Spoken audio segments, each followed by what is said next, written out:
passionate about Cleveland sports. He's going in, touchdown! Browns, Indians, Cavs, the Big Ten, and more. Cleveland is a city of champions once again! Andy and Jarid, Cleveland and beyond.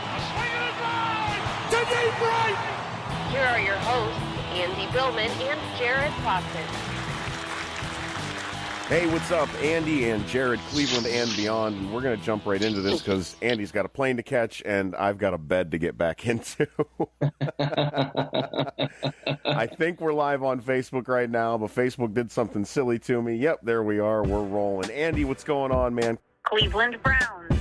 Coming off an awful Cleveland Browns loss that it was awful because of the way it happened, but in a sense, it was also kind of expected across the NFL that, you know, this wasn't a game that the Browns were supposed to lose, but they really did it in a way where they screwed themselves throughout the game, and it all boils down to turnovers, but we're going to hit on everything as we go through this thing. Andy, what'd you think of that first half?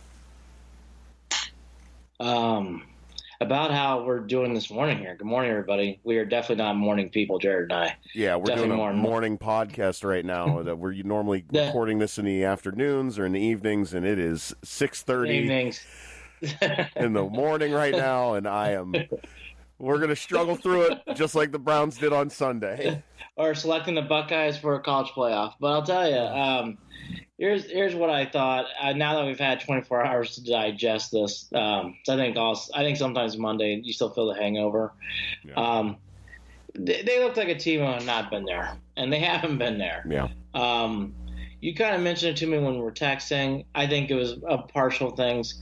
I thought they were a little bit overwhelmed by the speed of Houston. I will also say I underestimated how good Houston was. Oof.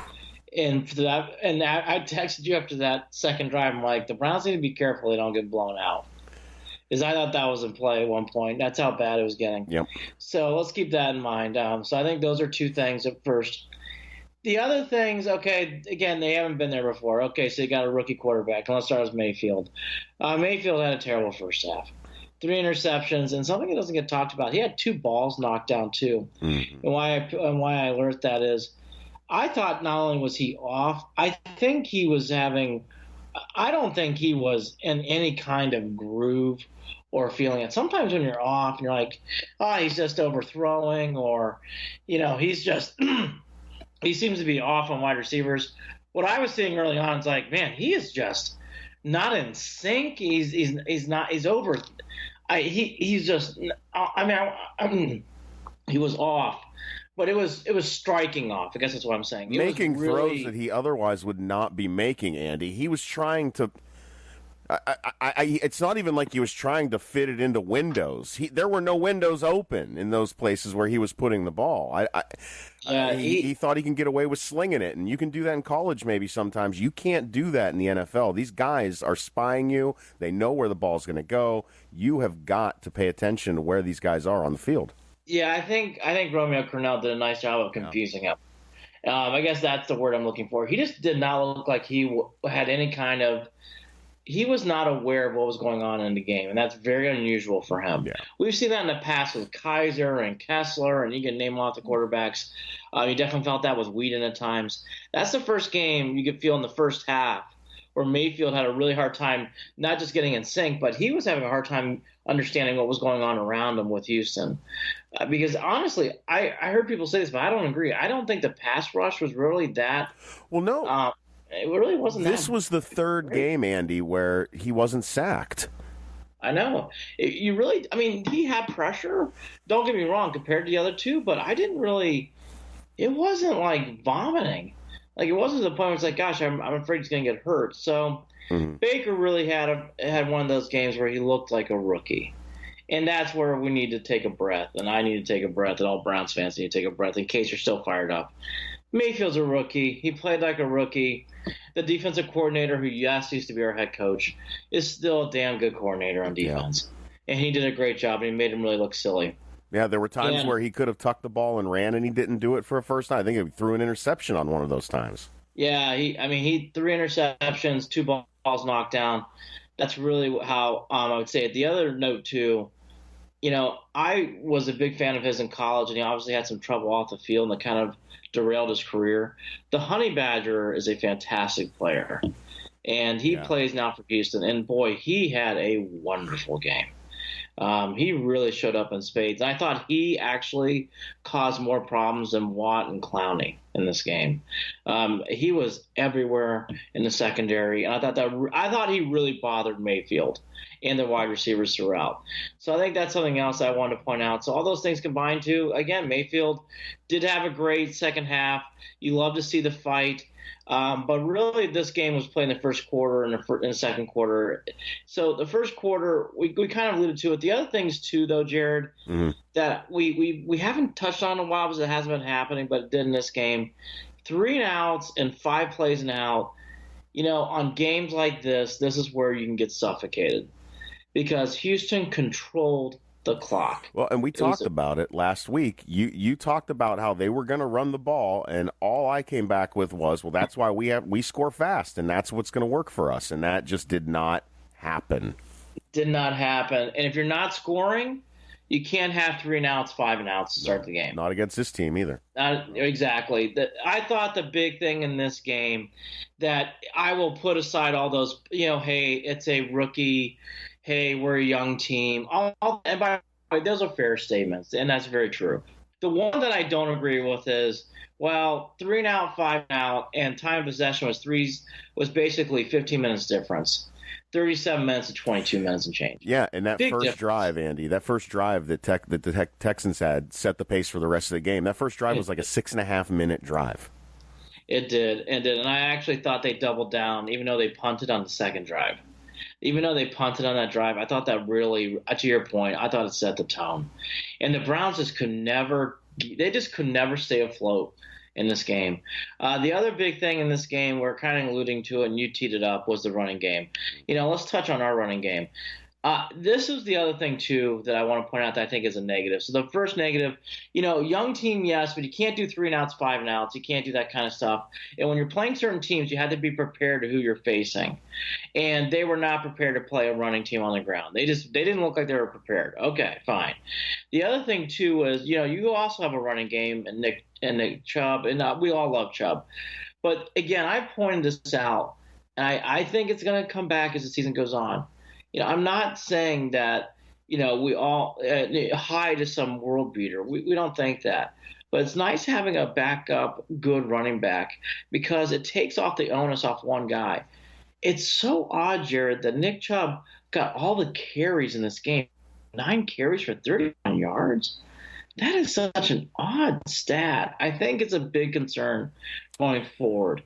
They are going to have to find a running back in the offseason to complement Chubb. Well, they weren't going to Duke early either, and that was an issue. And that was another thing that I thought that they needed to do to get yards, to keep drives going, where they had to have those little checkdowns. They had to have short passes to guys who can run the ball in space, David Njoku, even to Nick Chubb, and of course Duke Johnson, and they weren't doing that. Baker was going down the field and over the middle often, and I just didn't understand why they needed to do that. They didn't need to do it. Yeah, again, they were just off. And I'm not going to hammer this home too much. A, is I don't have time. But B, Nick Chubb is a great running back. I think he's going to be, I think at some point an all-pro. But you have to complement with him something. And I agree with you about the Duke comment, but Duke's more of a passing, receiving running back at this point. Okay, you need to have someone to complement to take off the onus. And I just think in this game, it's not a good stat when you have 9 carries, 31 yards from one running back. It's just odd. It's something that needs to be cleaned up on the offseason. It's not going to be fixed in these last 4 games, but that is one thing I will be harping on throughout the offseason. The other thing, too, that really came away in this game, the first half, just focusing on the offense, and we'll get to the defense. So the offense really struggled. Mayfield was a big part of that. And, again, he's a rookie quarterback. And in fairness to Mayfield, he did a great job adjusting what was going on. And he played wonderful in the second half. Yes, the Texans took the foot off the gas, but it's also responsible for the player to take advantage of that. Mayfield did. I still thought, though, a big play in this game, Jared, was the Callaway fumble. I thought the game was still competitive at that point. Yeah, it was over after that. It really was. And again, Cowboy's a rookie, and you know he's going to have to work on those kind of things. But that was Andy, that doesn't happen if the hold doesn't happen on the play prior. That's true too. And I was going to mention holy bleep, I was so mad. I haven't been that mad in weeks with this team. I had to walk away. I was so frustrated. It was frustrating. It's just so frustrating because you knew the Browns had a door the way Mayfield was warming up to win this game. Yeah. You could see it. Yeah. And when Cowboy fumbled that ball, this team doesn't have the guns to do it. You know, some positives, there is one. Jarvis Landry played wonderful. He had one of his best games of the year compared to Tampa Bay. Yeah, great catches. Really had some tough catches. He played really well. David Njoku, I'm starting to become this guy with him. When he doesn't play well, it isn't just, I have a couple catches. He disappears. And he disappeared. And by the way, not only will he disappear, we'll have holding penalties and make silly mistakes. And that's what David did in this game. Yeah. Duke Johnson, for the first time in a while, did nothing. Really was taken out of this game. I don't remember Duke doing anything in this game. Maybe he had a play or he had two catches for, I believe, 12 yards. Yeah, I was going to say, I don't remember him at all. Yeah, that's what he did. I mean, the ball was spread around a lot again. I mean, I guess to Baker's credit, he's still, moving the ball around. But no, he is. And in fairness, too, to someone like to Baker, you have to start going down the field when you're down that much. And again, he was so off in the first half that. Well, even Higgins wasn't. Where was he? He got hit with a penalty. I think a tough penalty at one point too. He did. I thought David stood out more. Yeah. David really played poorly. He just did not have one of his best games. And again, I'm starting to learn that about this guy. And that's why, too, I would think about bringing in a tight end or drafting a tight end. I don't think you have to cut this guy. I don't. But you need to get him challenged. He's not being challenged enough. And, he's a nice guy. Deceptive Valve. Nice guy. I don't think he should be on the roster next year. He is getting to the point where that felt like old Browns when it looked like he fumbled the ball, and I thought they were very lucky they did not call that a turnover. Yeah, very lucky. That's the other thing that occurred to me during this game. The Seth evolves. There's still a couple people on this team. It's nice guy. I really do like his attitude. I don't think it's a good thing if he's a Brown next year. Well, I mean, to talk about the positives, though, Andy, real quick, I mean, there were some there. Baker didn't quit, and the rest of the team didn't seem to quit on him. The Texans were just too much, and they were too far ahead. And, yeah, you said it from the top, Andy. They looked timid. They looked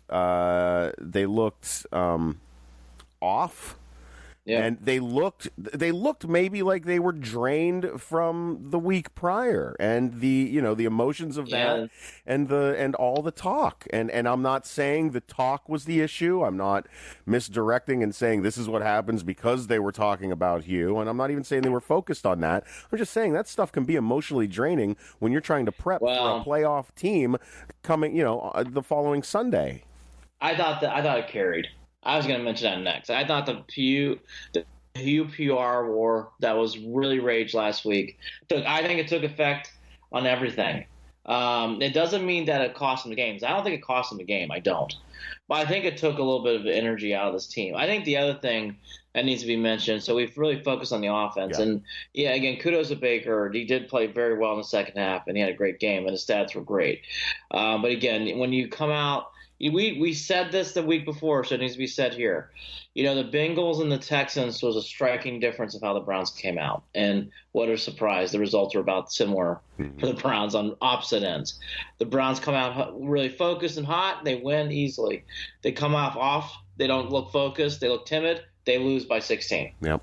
That's a part of finding their identity that they're going to have to figure out. Yeah, and again, the only thing that we should be young. This is a team that's young with their star core, and Mayfield's a rookie. All right. The other issue too in this game, and then I'm going to get back to you in a second. It was Watson. I thought Watson just ate alive the Browns in the defense. Elusive. Man, great pass rush that he avoided multiple times. Yeah, I think Deshaun Watson. We're really lucky he's not in our division. But boy, He would pose the danger to himself a few times, but man, did he was lucky. very lucky. But I'll tell you this, Jared. I'm starting to say lucky, but he's good. Yeah. He's making his own luck because he really does a nice job of knowing when to make the big throws. And the other two things that have to be talked about, we kind of alluded to, the running game for the Texans was just what a machine. Almost 200 yards. Miller had a great day on the ground. Mm-hmm. And as we alluded to, and this will be the last time we'll kind of hit on it, the tempo and the clock was so controlled by that running game. It really allowed Watson to really make throws with good timing. I was wrong about Hopkins. Hopkins is really good. I thought he was good last year. I've seen him play a lot. I'm not watching the Texans a lot this year as much as other teams. He has really improved from the beginning of the year to now. You have to acknowledge how much TJ Carey struggled as well on Sunday. Oh. Yeah, Carey had a rough game. Oh. He had one drive where it felt like he was getting a penalty after him. And we got to get to that, too. This is the first game that's non-Hugh Jackson. This is actually carried. Since the second half of the Bengals game, penalties have been a big issue. So this is 3 halves now. Second half of the Bengals game and these 2 halves. Boy, penalties were off. Boy, back to the old stuff. Lots of holding, lots of PIs. Bad timing penalties, just all over the place. From the holding penalty that cost really Callaway what he was trying to do to everything else. It was just bad across the board. It was one of those days, and I think we should allude to it. I felt this way. I've heard some people be on both sides, but I thought this was really bad for Greg Williams if he wants to have a coaching gig. I do. I know the Houston Texans are really good, but these are the games you kind of shine and you kind of lift the team. And I think Greg needed to do that with a young quarterback, and he did not lift the team. He had some strange timeouts as well in the first half to end the first half, and these didn't cost the game, but that timeout really in the second half too was odd. I just thought the coaching staff finally had some eyesores in this game. And by the way, I thought some of that was brought on too by Houston. O'Brien's been there for a long time, and Romeo Crennel, this is not his first rodeo. And it really showed in this game. But the Browns did not seem like they were just ready and focused. And yes, some goes on the players. I think some should go on the coaching too. I just didn't think they had this team ready. And you kind of said it, and I was going to hammer it home. The Browns won the PR war with Hugh Jackson. That needs to go away until next week. Yeah. And by the way, I think it will. I don't think it'll be brought back up. But even next week, we're still actually 2 weeks away. So we got 3 weeks here before the Bengals games. We go to Denver after we play Carolina at home. I would warn the Browns. I would really try to temper that Hugh Jackson stuff as much as possible.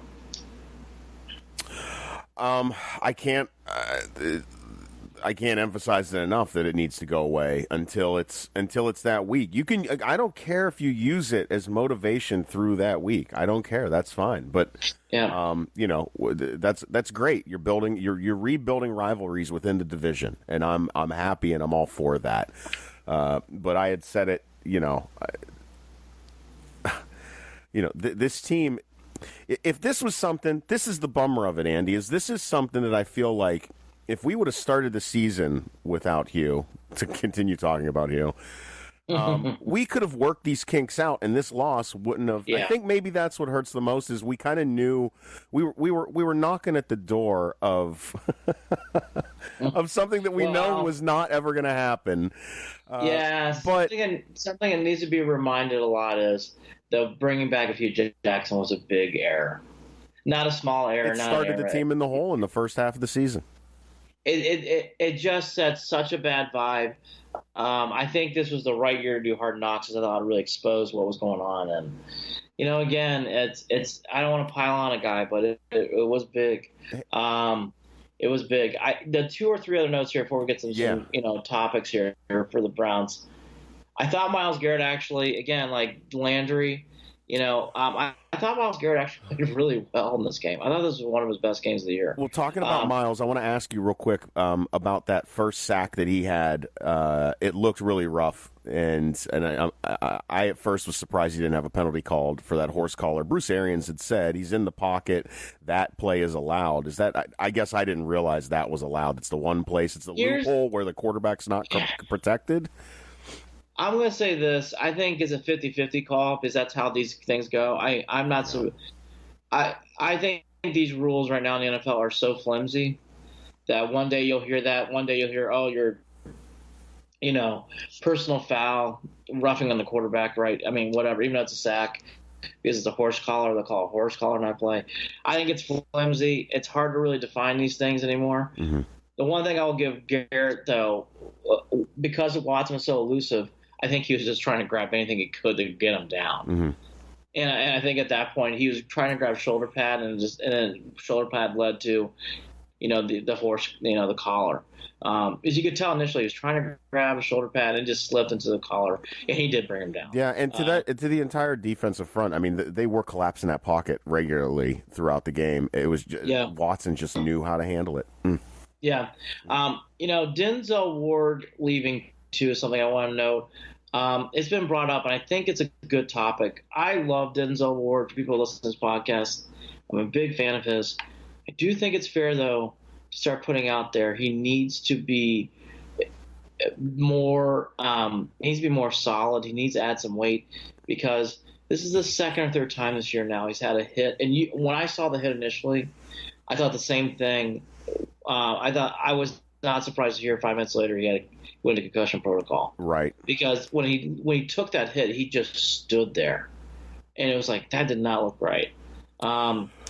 Denzel needs to make sure next year he's going to have to add some weight. I don't know what else to say. Well, adding weight and I think that Greg Williams had mentioned it earlier in the season with this is Ward's second concussion this year, correct? I think so. That's not good.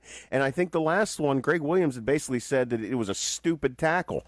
And I'm wondering if this is the same way. He's not going low. He's putting his body at risk. He put his head at risk, and that this was an avoidable thing. I need to go back and watch that play again. When you watch it, it's striking because he just stood there like a statue for a couple seconds. It's very, very weird.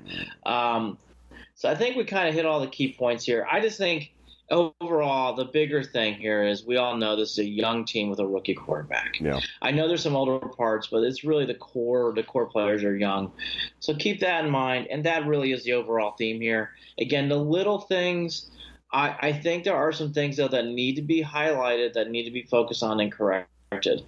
I actually have hope that the Browns will correct those things. I think a big thing had to go with the Hugh Jackson topic last week. I did think that played a little bit into this game. I think it does.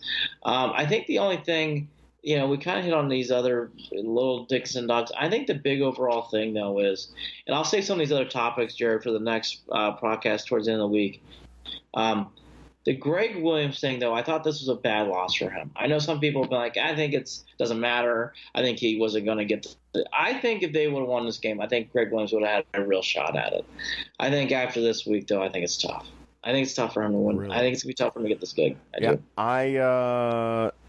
I think we're going to have to see how they bounce back from this loss, only because I feel like this is their first time as this unit facing the adversity that they are, where they really need to pick themselves up. So I'm going to go ahead and give it another go and see how the rest of this season plays out. Now, if they come out flat at home against Carolina in a game where they really do have a shot at taking this game at home against Carolina, with the way that Carolina came off a loss last week, correct? They didn't look good. They've lost 4 in a row. Yeah, see, they've lost 4 in a row. And that's what I'm saying. If they can use that as a bounce back game this coming Sunday, I'm going to say Greg Williams is still alive in regard to that position. Okay, I think that's fair. A couple other things too that I want to hit on. Now that I've watched this game and now acknowledging the Texans, I just want to say this. The one thing is, I think the Texans have a real shot of maybe going to the Super Bowl. I did not realize how talented the Texans were. I think I did not. In past years, the Texans always had talent, but they didn't feel like a team you feared. I'll tell you, I think they're going to be tough in the playoffs. I did not realize how much they have grown, and Deshaun Watson looks so good. That's my one thing. I can't argue that. I can't argue that. I will say this again, though, Andy. As good as they looked, 4 turnovers, man. That's the game. I know. That's the game, and to still look like you're in it before that. No, I that agree. fumble. I agree. I mean, that's. I agree. God but the Browns were such a mess. They were such a mess, and some of that was because of Houston. But I agree with you. I always got the vibe though Houston was going to have a way to win that game. That's the one thing that bothered. But again, they should. The Houston's a year or two ahead right now, Yep. and as they should be. No. As they should be with some of that team. But anyways. I think those are the big things. I was going to do a couple things that we'll save for Friday's podcast because of time. Quickly around the league real quick. You know, we were on the podcast, and then about an hour later, the Kareem Hunt thing broke. Mm-hmm. The thing that, that I found, this is a terrible situation. And everything, the Chiefs, the NFL, there's going to be a lot of questions. I think this story's not going to go away, Jared. I think the story's going to live. I hope look how long it was in the shadows, Andy, for crying out loud. I know. What a failure on the part of the NFL and the Chiefs, in my opinion. Yeah, I agree. Because they had ears on this, but they never put eyes on it. Yeah, I agree. I hope the young lady's okay. For people who haven't watched it, it's the last 20, 30 seconds is bad. Really, really bad and frightening. And Kareem really... what he did was awful, and he acknowledged it on the interview. But what he did was terrible. And what hurts is, there is a little bit of Cleveland in this because it happened in the Metropolitan 9, and Kareem Hunt is a Cleveland kid, and you hate to see that. And the girls from Cleveland too. So there's a lot of Cleveland in the story, actually, even though it's a Chiefs story. At the end of the day, you just hope for that. These kind of things start going away. I don't know if they will. I think the other thing is, too, Jared, I've been hearing people talk about it. I actually don't think Kareem Hunt's going to get picked up. Well, that's the difference is there's video of this. When the video isn't provided or when the video isn't available or doesn't exist, then these guys weasel their way back into the league. We just saw it. We just saw it happen with the Redskins. Yeah, I think it's going to be at least 2 or 3 years for Kareem Hunt, and I think by then it'll be too late. I don't know what else. Again, I hope the young lady's okay. I really felt for her when she got kicked in the last 10 seconds, and it was awful. It was really, really bad.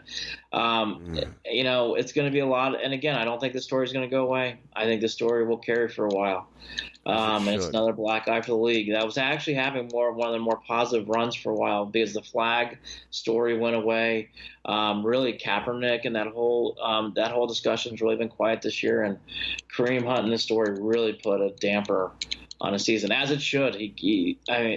What I found, the last thing on this story, and you kind of alluded to it, I thought it was odd how there was video of this and it didn't come out till now. I did find that to be odd. It took a long time for this video to come out.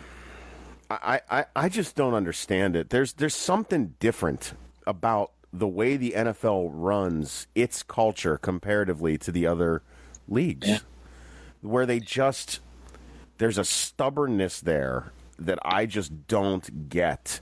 Well, when it comes to being open and honest and real. Well, I'll say this: I think MLB has also had some issues with it. I think this Addison Russell, which I don't want that to take over today, but do you know about the Addison Russell from the Cubs? No, I don't. We'll save that for a different day. Addison Russell was also really accused of this multiple times, and it finally came out. I think he's serving a 40-game suspension that's coming out this year. He's serving a suspension. Maybe I did hear some of this. Okay. And my point is, like, Addison Russell, it almost took a year and a half for that to really come to effect where he was suspended. And he was taken out last year in September, as he should. That took way too long for the Cubs and MLB to act on that, in my opinion. So I'll say this: the NFL, MLB, there's a couple instances in the NBA too. All these leagues have had a I think at times one way or the other having a little slowness, especially in the MLB and NFL. And the NFL has had a horrible time with it. Hopefully it gets better. I've seen some cases where it has been pretty quick. I also think what really hurt the NFL was the whole Foster situation with him getting picked up with the Redskins. The timing of that and the timing of this was not good. Nope. Not good at all. And both are related. So that's the Kareem Hunt. Back up to on the field stuff. It's awful and it's annoying. We all hate the Ravens, but they are on fire. Yeah. They're really playing well. Yep. It needs to be acknowledged. And let's double down on Payne. Josh Gordon looked great. I will not go on a tirade. I don't have the energy this morning, but that does annoy me.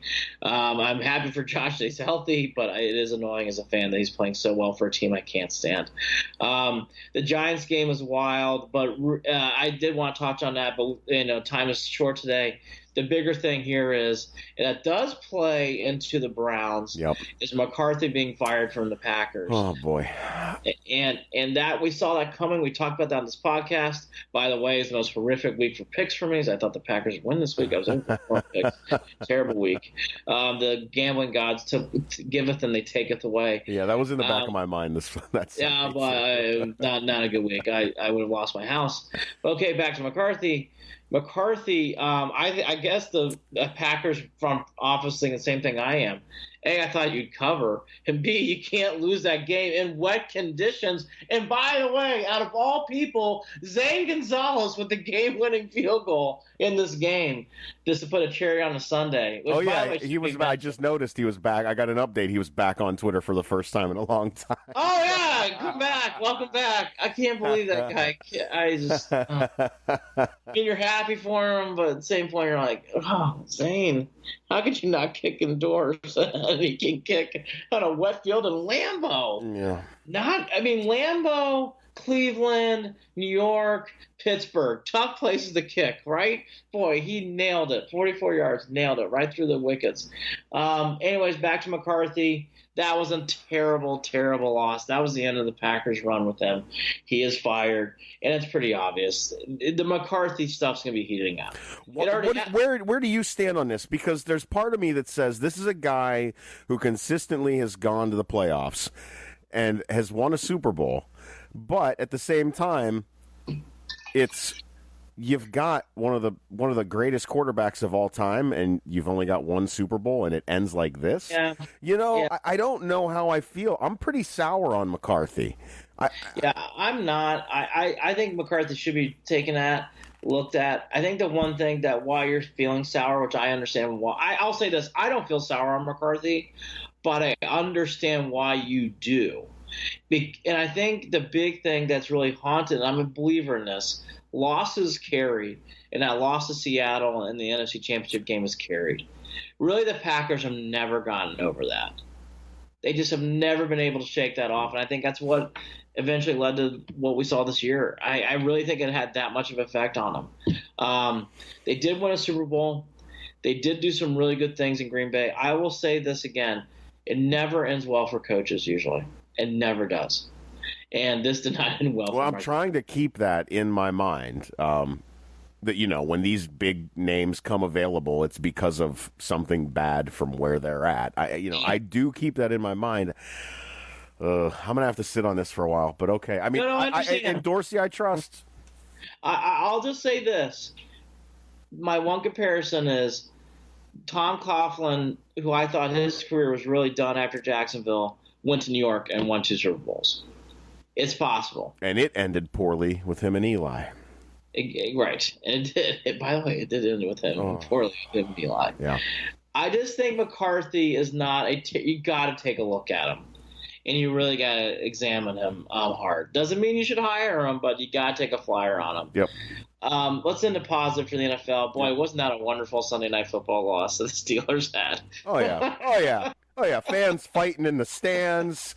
The videos are coming out. It doesn't get any better than that. And yeah, I'll take that. I've been fueling my survival for the past 19 years on Steelers losses like that. So tip the cap to Phil Rivers and the gang in LA. Well done, Chargers. Thank you. Need a positive on a Sunday. Oh man, and Steelers social media was just, they're a wreck. Get rid of Ben. He can't handle it. Oh, they are just they're losing their minds. That's the cherry on the whatever it is. Cherry on the cake is seeing how they just lose their minds over a loss like that. Oh. They are very, and as I would be too, they are very sensitive right now. Because I added, I'm like, well, you should maybe look at Le'Veon Bell now. Don't say that. All right, hey, Connor's hurt. We don't need him. Okay. All right, we'll see. So, anyways, it is fun. You need a little, all the Steelers fans that watch us, we love you, but you need a jab. You need a little jab. Yeah. I'll take it and deal with it. Speaking of jabs, let's get to college football. Yep. Ohio State football. Your poor Buckeyes they get to play in Pasadena. I shouldn't say poor Buckeyes. They get to play in the Rose Bowl, the granddaddy of them all, which I will get to a theory on that in our bowl podcast. But, Northwestern Ohio State, I think we should start there. Everybody knows the playoff now for people who've been living under a rock. It's Alabama, it's Clemson, it's Notre Dame, and it's Oklahoma. Okay, those are your teams. How do we get there? I think we should start from the end of the day to kind of work ourselves throughout. Ohio State, Northwestern, the one thing we mentioned on this podcast, I think the one thing that is unfair, Jared, that needs to be mentioned is Northwestern's not a bad team. No, they're not. They're not a bad team, and that needs to be reiterated. Because what I kind of thought was going to happen, the Ohio State won by 21, but it was tight. In the middle of the third quarter, it was getting nerve-wracking, especially when Weber fumbled the ball. It got shaky in the third quarter at one point. Andy, it was a game that showed me exactly what I've been saying all season, and that is that this team is not. They don't deserve to be. I'm sorry, they don't deserve to be in that top four. Well, here's what's weird about Ohio State. That game was a great, except for Haskins, who has excelled. Whew. Really, Haskins has grown. His last three games, Maryland, Michigan, Northwestern. I guess he's playing so well. They're taking him to New York for the Heisman Trophy. I think that's extreme. I don't think he's a Heisman candidate, but okay. His last three games have been that good. You're going to take him to New York. But I'll say this: that was a complete example of what the season was like, where there are times where Ohio State looks great, and then there's at times they're giving up big runs for touchdowns. There's at times it looks like Ohio State has control, and then they turn over the ball, and it looks like they can't even have maybe even the game's in doubt. Yeah. Go for it. What are you going to say? Well, I'm just, the run game was decent, but it wasn't great. That's right. Haskins just blew the doors off with basically a 500-yard, 5-touchdown performance. He has the one interception. But looking at Northwestern, balanced on both, balanced on their run game, their pass game. They held in there tough with the Buckeyes throughout most of that game. They never allowed. Even when. 45-24 isn't when we're talking college football. Those 24 points weren't garbage time points. That was a competitive game almost till the end. So it was. But in fairness, Northwestern's good. Yes, that's not a bad win. Like that's the thing I think that does get taken away. But okay, they're still a 4-loss team, and Andy, and that whatever you want to call it, as good as they are, Ohio State needed to come in, shut them out, win big like they did against Wisconsin, and they didn't do it, and that's why they are where they are. I know. On top of Oklahoma doing what they needed to do. So, by the way, I agree with you. And again, I'm just going to go by sexiness. Yeah. Texas is a lot sexier to beat than Northwestern. Oh, I'm sorry. It just is what it is. Yep. Again, the Buckeyes. If you held a gun to my head and you go Buckeyes, Bulldogs, Sooners, who would win in this? They're all to play each other. I would actually be like, I think at the end, the Buckeyes somehow get 2 wins. I don't think it'll be pretty. I'm not saying it's going to be easy. I agree. At times you're going to lose your mind, but I think they get 2 wins. I also think that they've got the best chance at beating, this Alabama team. I don't disagree. I think Clemson and Ohio State are in play. Clemson's the other one. Clemson's in play, and I was thinking about that. But at the end of the day, if you can talk all that, you know what? We can agree that Ohio State might be that team. But guess what? They got blown out by Purdue. So sit down. Sit down, and again, 1-2 point bad pass conversion away. You got to handle business if you want to be in there. I agree. I did. Don't leave it in the committee's hands. Period. All agreed, and that's where I want to now go back to the other side of it. All that to be said, you made your bed. I mean, I agree with you, and that's why I actually thought at the end of the day, the right pick was Oklahoma. Oklahoma did what they had to do. Their defense actually showed up. This was like opposite weekend for things I thought. Oklahoma's defense did play well. I thought Texas really controlled the first half, but they allowed Oklahoma to get momentum going in that halftime. I thought that was a big part of this game. I think Texas is overrated too. That whole week. I'll tell you right now, if anybody wants to take Texas over Georgia, come on down to Vegas Billman here, and I'll be happy to take your card because there's no way Texas beat Georgia. There's no way. Anyways, I don't want to get off of that tirade. Oklahoma deserves it. Murray's going to New York as well for the Heisman Trophy ceremony, and he's a very good player. He's been I think Tua deserves the award, but if there was a second place, I think Kyle Murray deserves it. Kyle has been great all year. So Oklahoma did enough. And I agree. And again, if I were in the selection committee, I would take Oklahoma over Ohio State, even though I know head-to-head I think Ohio State wins. I think Oklahoma is the better choice because of resume and everything else. They win. They did their thing. The game of the day was in Atlanta. I love the Alabama-Georgia game. What a wonderful game. Yeah, that was fun. And what happened with Hurts coming in the game late was just a great story. And he comes in, wins the game. Again, because of time, I can't get too much into the violin of this game, but I'll tell you this much. Georgia choking that league's a problem. They cannot have this. I'll tell you, again, losses carry. Georgia can't keep losing games like this to Alabama. Well, they're clearly in their head the way that it went down again. I mean, it was a visual of last year. And I'll tell you the truth, too. I thought the quarterback for Georgia took a hit when it comes to the pros. He did not look good in the fourth quarter. No. Didn't look good. Nope. I thought Georgia really – it just was stunning. I mean, yeah, some of that was Alabama, but some of that was on Georgia, too. I thought because of that, I'll do my rant now. It's insane for people who defend Georgia getting in there. Look, Georgia had 2 losses. They had their opportunity. They lost at LSU by 20. And, yes, LSU was very good and is on the road. But come on. You lost your 2 games. Their best win is either Florida or Kentucky. Their wins are not overblowing wins. And that was the other thing, too, Jared, that really hurt Ohio State. TCU and Oregon State being their non-conference was not great. Yeah. Right? Yeah. That really hurt them here. I thought that the same thing with Georgia. Georgia's, aside from Georgia Tech, who they play every year, it was Austin Peay, UMass. I'm forgetting another no-name team in there. Those kind of teams, when you play that and you add Georgia Tech, your schedule, your schedule soft. So people want to argue Georgia. I would come back with their best win is either Florida on a neutral field or at Kentucky. Those aren't great wins. Sorry. Well, and again, you want in. You got it. You had your chance. I agreed. So I don't want to hear about the Georgia stuff. I thought that was. Are they better? Are they more deserving than Are they a better team than Oklahoma or Notre Dame or Clemson? I don't know, but I think Georgia's different. I think Georgia's really more in the mud than what people think. I think, again, for people who forget, Notre Dame and Georgia played, and yes, they're different teams. Notre Dame lost by 1 point. 1 point. I mean, they were in that game. I thought they should have won that game. They just didn't have enough at the end to really put a drive together.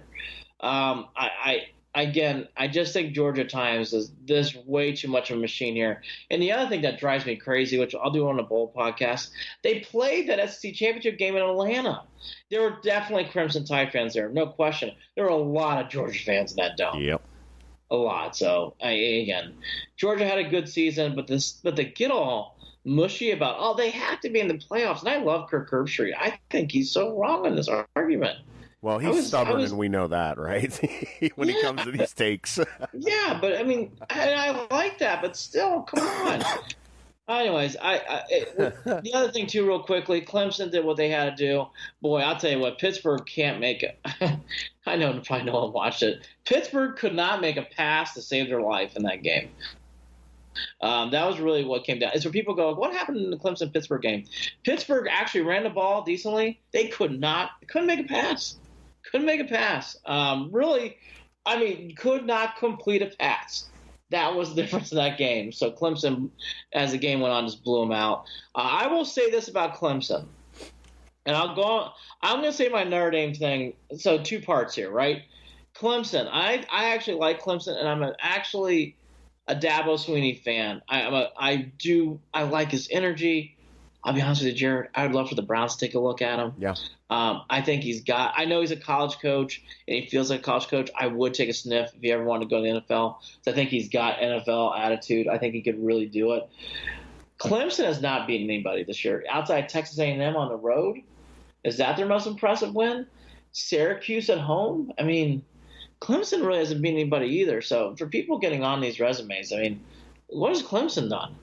And then the second half, yes, I know. I love Notre Dame. Love them. Love Notre Dame football.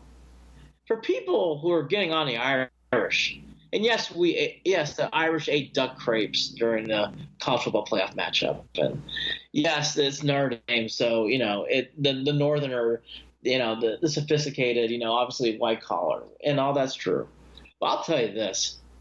I want to say it for the podcast, Jared, when we do for the bowl special. People better start waking up. Notre Dame's got just as much a right being there, and they could beat Clemson on the right day. Oh, they can beat Clemson on at least half the days, in my opinion. Yes. I say this because, look, Clemson had a season where they did what they needed to do. One, they went undefeated. Two, they beat teams that they were supposed to beat, and they beat them big. Yeah. Three, they hung in there against their ranked opponents that they beat. Although I will say that a win against Texas A&M that they struggled through doesn't necessarily give them the strong resume that you're looking for. How close is that game against Syracuse? Oh, it was down to 3 points. I mean, right. Yeah. So I mean, it's a season where you have to have them in because they did what they were supposed to do throughout the season. They didn't blow any of their ranked opponents away, though. That's where where you see that they're going to have their weaknesses in this playoff, and that Notre Dame's got a real shot in that game. I agree. We'll save it for the podcast, but I agree because I want to do we're going to do a big bowl special podcast. Real quickly, I want to get the temperature in the room excitement. I'll get mine first. I love Purdue Auburn. I'm a Purdue fan. I think it's going to be fascinating to see how they match up with Auburn. I think it's a great matchup. Are you into Miami, Wisconsin, a rematch from last year? Well, I don't care about that game. All right. That's fine. I don't care about that game either. I don't know how I could. I know. Well, I'll get to my bigger point here. Yep. Peach Bowl, Florida, Michigan. Into that game? No. I'm into it, but I get it. I mean, how about I'll watch it, but I'm not. Yes, I got you. Okay. Yeah. Central Florida, LSU, a Fiesta Bowl. Have some pumpkin pie or whatever. What is the big dessert in New Year's now? I don't even know anymore. But have some ice cream and dig into UCF and LSU late at night, Fiesta Bowl. I actually care about this game. That's interesting. For a couple of reasons. I think I would find it highly amusing if UCF won that game. Mm-hmm. I'd get a kick out of it. And if they don't win that game, UCF, that entire organization needs to be quiet from there on out. And that's where I stand with that. And I think I will watch that game for that storyline reason. New Orleans. That game's not in New Orleans, and it's not in the South. They put that in a nice neutral location, so I agree. I'm also interested in that game a little bit. I'm interested to see. UCF, by the way, people forget, Central Florida did beat Auburn last year, and Georgia in the Peach Bowl, so it'll be interesting. Kentucky, Penn State, does that get the Watson household fired up? Citrus Bowl? No. I agree. But I get into it because of Penn State, but Kentucky, I don't know. Texas, Georgia, I can't believe I'm saying this. I'm actually because I want to see if I'm right. Like, I think Georgia's going to blow them out in the Sugar Bowl. Yeah, and I agree. And that's going to, Georgia's, there's no denying that team's going to come in pissed off. And Texas is probably just, they're not, how are they going to, they're exhausted, I'm guessing, at this point. So they have to be. A couple other things to touch on, then we'll get right to the Indians. Central Florida had a great, exciting win over Memphis. Fresno, by the way, just one last note. Fresno State won in Boise in the Mountain West Championship game. A lot of people didn't take that game. Yeah. They didn't. That was picked wrong by many. I'll tell you that. Again, let's not analyze it, but kudos to Fresno State. What a great win to win in Boise on the blue turf. And hats off to Jeff Tedford and those guys. That's a great win. Anyways, wanted to mention that. And like I said, we'll do a special bowl podcast show and go down through all the games and rank them from watchable to we'll pick every game and people can make fun of us for our right and wrong picks and all that kind of good stuff. And then we get to the Indians. Cleveland Indians. We kept saying no news on the Indians. Well, that got thrown out on Friday night as Jan Gomes, which I was not expecting, got traded to the Nationals for Jeffrey and Daniel Johnson. I'll break this down quickly. I don't like this trade at all. It bothers me from this standpoint. Jan Gomes is a great catcher who's went to the All-Star game this year, whose hitting has been on the incline. It's been improving. Yep. He's been catching a stat over 4 seasons now. Yep. And you trade him when he's under a good, manageable contract. Yep. Okay. What does this trade tell me? I don't want to get into the Daniel Johnson. Again, prospects drive me insane. Yep. Like I don't know Daniel Johnson. I don't know this right-hander we got. I don't want to hear it. I want to hear it today. What it tells me, though, Jared, is that they actually have some budget numbers they're really crunching. Because if you're trading for Jan Gomes away for, again, minor league prospects, oh, my gosh, you're definitely trying to crunch your numbers. Well, and they've also flat out said they're not going to be going after any big names in this offseason. No. I mean, it's... No. I don't know where that. I know that you're right. It probably does come down to a money thing. I just don't. I don't know. I don't. I'll say this. I still don't. It's awful. It's a bad look. PR wise, it was a bad look for fans. It's hard getting I'm sour fired up on it. I am too. It's hard getting fired. And again, I don't want to hear about Daniel Johnson's an outfielder. Oh, if you think he's coming in to make plays, come on, relax. He's not playing next year. Here's the thing, though. It tells me, though, Jared, I think needs to be brought up. Maybe there's more concern about how Bradley Zimmer's going to play in 2020, 2021 than we know about. That's the other thing, too. Because Daniel Johnson is a high-end prospect who can't play the outfield. It makes you wonder if they wonder how Bradley's going to do next year. Yeah, that could be part of it. But the outfield's going to need more than Bradley Zimmer, though, too. I know. I think the Indians outfield. It's going to be a constant discussion on this podcast. I hate saying it. I hope I'm wrong. I think it's going to be a daily discussion. And I said, I think that it comes down to they want to see where this team is halfway through the season and do the mid-season retooling that I'm not even really that much of a fan of. We saw it didn't work this year, so. We'll see. They are definitely under a budget crunch as the ending result of this trade. Again, Jan Gomes being traded, though, for a manageable contract, man. Losing a catch like that, it's a big loss, in my opinion. A big loss. Can I go on a personal rant here on a separate subject, on a separate guy that is still driving me nuts, and the more it goes on, the more I'm aggravated. Sure. I'm going to need Bauer to get the hell off of Twitter. Uh-oh, I wasn't expecting this answer. Okay. I am What did Bauer do? so tired of him. And here's my reason. Okay. First of all, it's great. Him and Sunshine love each other. They're best friends. Good. That's great. I love it. Him and Clevenger. Yeah. He says some stuff on Twitter that is just downright just like, what are you doing? What are you saying? Do you realize you're a public figure? Do you realize kids look up to you? He just sounds, I don't know. He's just not. I know that I'm nitpicking, and I know I've said things that Bauer is saying on Twitter. I get it. Maybe I'm being a little too tough on him, but I feel like this has been going on long enough. Are you speaking about now? I'm looking at his Twitter. I'm looking at his Twitter page. On your face, yes. Yeah, I'm looking on the Twitter page here. Are you talking about the go ahead, because there's two things, but go ahead. The bird with the drone when he sticks his middle finger up? Is that one of the things that bothers you? Well, so now let me explain that story. It looks like he had made a comment prior saying that he had got his finger caught in the blade again, right? And then he gets mad when people make the jokes about it. I'm going to need Bauer to grow the hell up. Grow up or shut up. The guy just, to me, that tells me, it just shows who he is. And I just am not a fan of how he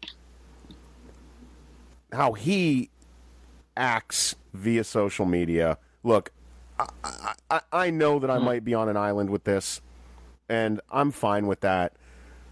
But I'm done with him. I just am. You want to make room for salary. You want to get rid of somebody. You want to make a trade. There's your guy for me. I'm done. I'll say this: as I'm now reading his Twitter, I guess I've been blinded by too many other things. I'm now reading his Twitter page. The one other thing I do find interesting about Bauer, I guess he said, if I were to be traded, the only thing I wouldn't miss about Cleveland is Paul Hoynes' articles. The rest. Oh, and I forgot about that one. That's the one that had me back on his Twitter as of about a week ago, and that's why I even started looking again. Was because of that one. Yeah. Yeah. I here's the thing that Trevor's got to be really conscious of. I don't read Hoynes as much as I used to, but I do read him. Hoynes is just doing his job. Hoynes is not a bad guy. I wouldn't be so ready to pounce on that, because baseball. And here's the other thing that I will say bothers me about what he's saying. Baseball's built around trade rumors more than any other sport, so that's going to happen anyways. And by the way, the Indians are making trades, so why can't there be trade banter and articles and stuff? And by the way, to your point, I have seen for the first time a lot more publications picking up the Kluber trade talk. Yeah. I think we need to really start watching. And that's another reason why I'm bringing up Bauer. Pick him, please. Well, I'll just say this. I think this Kluber thing has got a lot more I get the feeling, Jared, if he gets traded,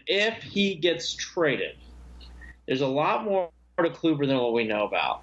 I don't think Kluber will be traded. I just don't. And I will also acknowledge Salazar got re-signed through arbitration. They didn't have to go to arbitration. They agreed to a 1-year, $4 million deal. So Salazar again signed and that's another thing too. Salazar needs to play. He's not cheap anymore. That's a big contract ratio. Yeah, coming off the Jan Gomes, it makes even less sense now. I just don't understand. I agree. So Salazar, he's gonna have to play well. And that's going to be a huge year for that guy. And the other thing too, I'm noticing that I saw that I thought was a good thing is they're trying to renegotiate Carrasco to get him to stay longer in Cleveland. What that tells me, Jared, is I wonder I think they're coming to a point where it's like Kluber, Bauer. I guess what I'm trying to say here is too with Gomes. I guess here's the one thing that we should all consider: were they traded on Gomes to make a bigger trade to take on more contract money? And I've thought about that, but it doesn't correlate with. It doesn't go with the talk of not signing a big name in the offseason. I don't know Well, they said they would trade for someone. That's not signing. They would be trading. Yeah, but at the same time, why do you have to have? Why is Kluber? I just don't see. I don't know why Kluber's the. I don't think Kluber's gonna be traded. I don't think you can trade him. I hope not. And you can, if the Indians fans listen, y'all don't. I'm so tired of it. You hear them complaining about his performance in the postseason. I don't want to hear it. You've got other World Series contenders and winners that would love nothing more than to add that man to their roster. Yeah, I agree. So, and I'll say this. Here's where again, for people who say that, watch the 2016 postseason and remind yourself who led your team to the playoffs. Yep. Cody, yes, Andrew Miller was great. Cody Allen made some saves, but boy, you don't go anywhere without Corey Kluber. Yep, and who let your team down in a year where the World Series could have been yours? Yeah. The entertainment value was up. The pitching was no bueno. Yeah. That's a very fair point. We should do more on the Indians, but I agree with you. The Indians have finally heated up. I think there's more to come. Yeah, they've had to do this stuff to kind of get my interest peaked again recently now. Well, but they've done it in a way where I'm getting pissed off until I see how it comes out. Right. But we've talked about it. It's a division that's theirs to take, and they can get away with making some of these moves right now. I just don't know if the means are going to meet the ends or however you say that, but. I know what you meant. Where am I at? I'm telling you right now, it's 7:30 in the morning. I'll say this: we are definitely a nighttime podcast. I'm going to put this in our memory bank. We are definitely night owls. We are not morning birds. So next time when you say, hey, which one should we do? I'm like, night. Yeah. I couldn't do it. Andy, I got on that train last night on my way home, and I was just as fried coming home last night as I was. No, buddy, you had a long day. And I got a long day ahead of me too. I'm going to be in Dallas in less than 12 hours. But a couple quick things here as we wrap up the show. I was going to do a wrap up. Cleveland Cavaliers. On the Cavs, they had a nice win last night. They won. After losing 4 in a row, they beat the Nets. I thought that was I actually watched the majority of that game. A couple things. The one thing to take away from this, trades are still to come. Boy, I'm getting verklempt they won. I'm so excited they won, Jared. But the big thing here to take away, Sexton is definitely a rookie. Don't be surprised his numbers fluctuate. They're starting to go down again. There's gonna be a Dow Jones situation where it's gonna be up and down, up and down. Don't go too fixated on that. The George Hill trade, I think it's going to be coming in. I think it's going to be coming here quickly. And then Kevin Love is the next big topic conversation. I think that's going to be tricky. We'll get into more of that because I know we're short on time. The Buckeyes won a game on Sunday. That was good. Michigan State blew out Iowa. I'll mention that. And then the one curiosity thing that'll lead us non-Cleveland, then we'll wrap up on the Browns. Hoiberg for the Bulls got fired. I always thought that was a weird peg situation. They obviously took some notes and they tried to do what was going on in Boston with the Celtics by taking Edwards from Butler and bringing him into Boston. The same situation did not happen. Hoiberg is a very good coach and should get a college gig very soon. Very good coach. I like Hoiberg a lot. Would not be surprised if he fits back in at Iowa State, by the way. And I'm going to say after the season that the Ohio State Buckeyes had, where coming off of all the garbage from early in the year with Urban Meyer and his health issues as well, and the Zach Smith nastiness, and losing really terribly to Purdue throughout the season, stop your bitching and complaining and be happy that you got the Rose Bowl, period. I'm done with listening to my fellow Buckeyes throwing their temper tantrums.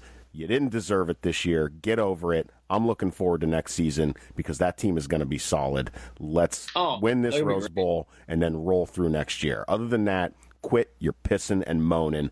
End of story. Wow. I like this. Fired up, Jared. I like that. That was nice. That was nice. I'll end up on this then, too. I'll end on my college note. For people complaining about the Irish getting in,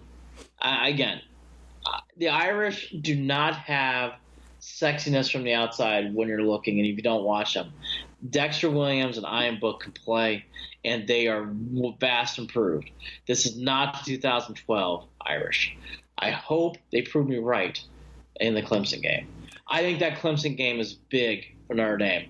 I think people need, and we'll get more of that in our bowl preview show, but I think people need to get off that too. A lot of people, it's been to the point, Jared, I'm like, oh, Notre Dame's lucky to have pants and shoes on Saturdays. I mean, geez Louise. I mean, Notre Dame is still pretty good, folks. Still pretty good. To wrap up on the Browns, it was a faceplant loss against a very good team. I will say the Browns have played a tough stretch. It doesn't get any easier, really. Even though the Panthers have lost 4 in a row, they're still 6-6, and they go to Denver, which has gotten hot all of a sudden, and then the Bengals, which they've kind of fallen off. So you got the Bengals game as your one letdown. But it's going to be fascinating to hear what's going on now that McCarthy's out in Green Bay. I think for the first time, Jared, this week, the coaching windmill will get fired up. I would be surprised if it didn't this week.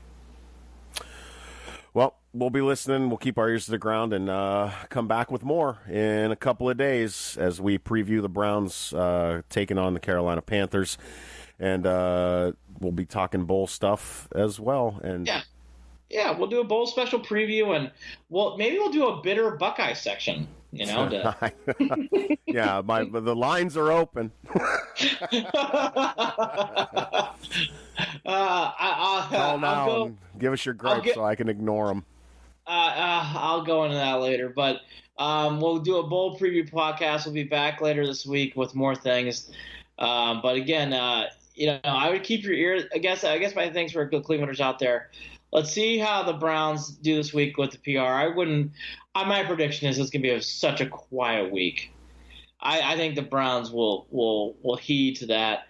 And I think the other thing in Cleveland right now, outside the Cavs playing games and watching see George Hill gets traded, I think the Indians trade rumor is also going to get very fired up this week. That'd be the other thing to watch. Ohio State football. Andy and Jared, Cleveland and Beyond, coming back on Facebook Live real quick because, of course, as soon as we finish doing the morning podcast, we get breaking news. Urban Meyer will be stepping down as Ohio State head coach following this Rose Bowl. This is something that I had sniffed out earlier this year. I've talked about it a million times this year, throughout the podcast, throughout the season, that I thought it was a real possibility, that I thought it was a real thing that could happen. And here it is, Yahoo Sports reporting. Andy, what are you seeing? The big things here are, it sounds like, this is the first report comes out, so you got to see how it gathers steam here in the next, in the next hour or so. But I think the big things here that I took out is this line: a myriad of factors contributed to Meyer's decision, but sources say foremost among them was his happiness with the state of the Ohio State program he inherited 7 years ago. The other big thing here is Ryan Day. Sounds like he's going to be the interim.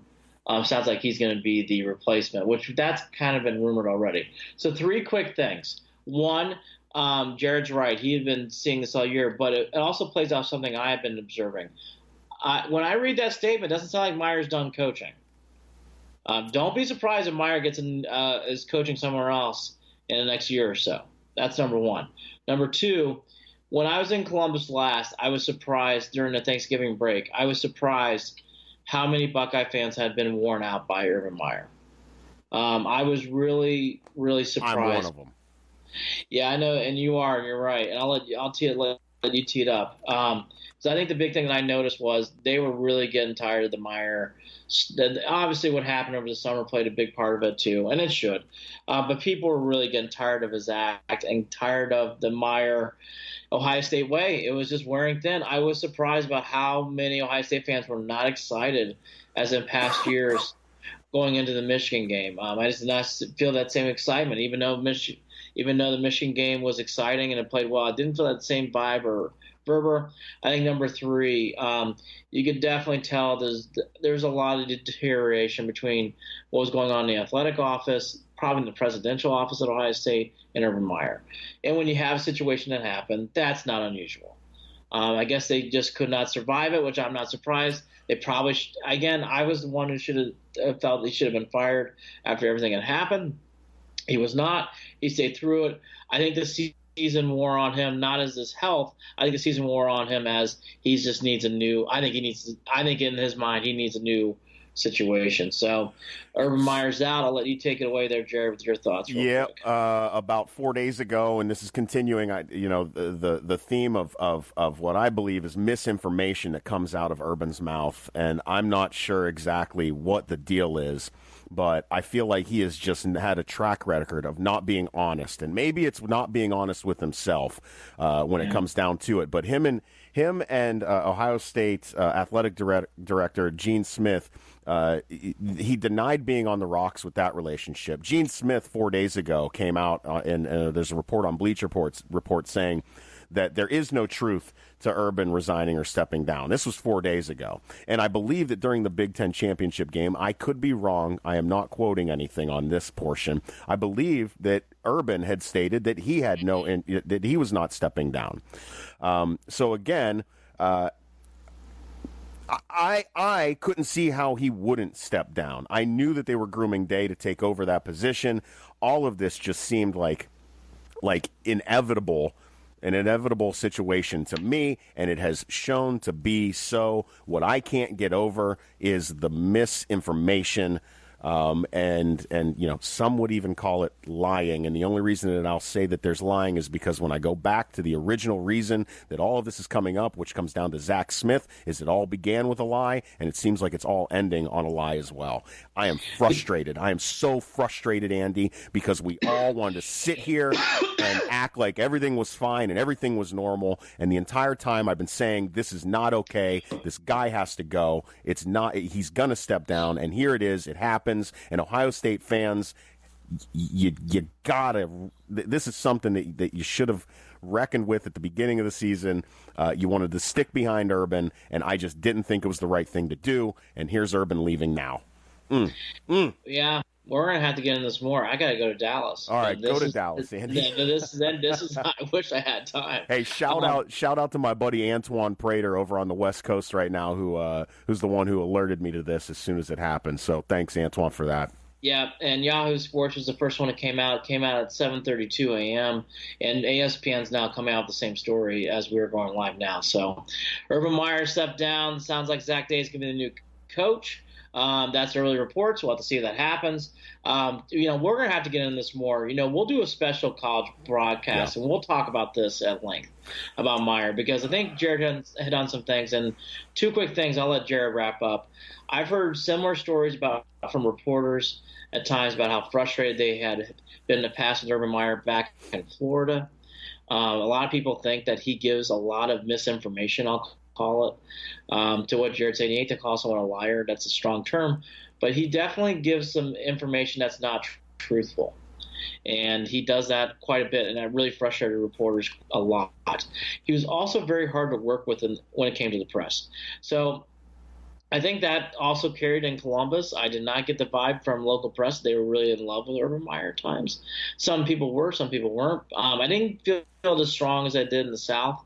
But I think the big thing here is, again, Jared, I'll hit on, we'll have to see how this plays out, and we'll see what changes between now and the end of the week. But from what I'm reading early on, I bet you Urban Meyer will have a job, maybe not next year, but I think either next year or the year after. It sounds like this guy's not done coaching from what I'm reading here. Well, it sounds like he just wants a new situation to get in. He's done coaching at Ohio State, and I also have a feeling that the Buckeyes are going to come out strong and want to win one last game for him. I do think that's how that's going to play out. Time will tell. I'm going to wait and see how this story unfolds, and then I'll probably have a better idea of what I think about this upcoming Rose Bowl. But what a time for that news to break. Hey, Andy, go get to Dallas, brother. And thanks for jumping back on, and I'm glad that we were able to at least break this news here. Urban Meyer, once again, Urban Meyer stepping down as Ohio State head coach following this Rose Bowl, as first reported that we saw through Yahoo Sports, and is now being carried by all the major networks as the story unfolds. Andy, take care, brother. See ya. Andy and Jared, Cleveland and beyond. Have a good day.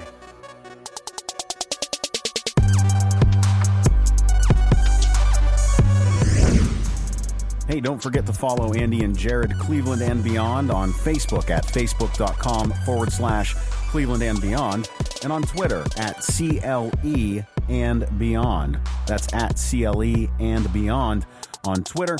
You can also shoot us an email, andyandjared@gmail.com. Looking forward to hearing your comments.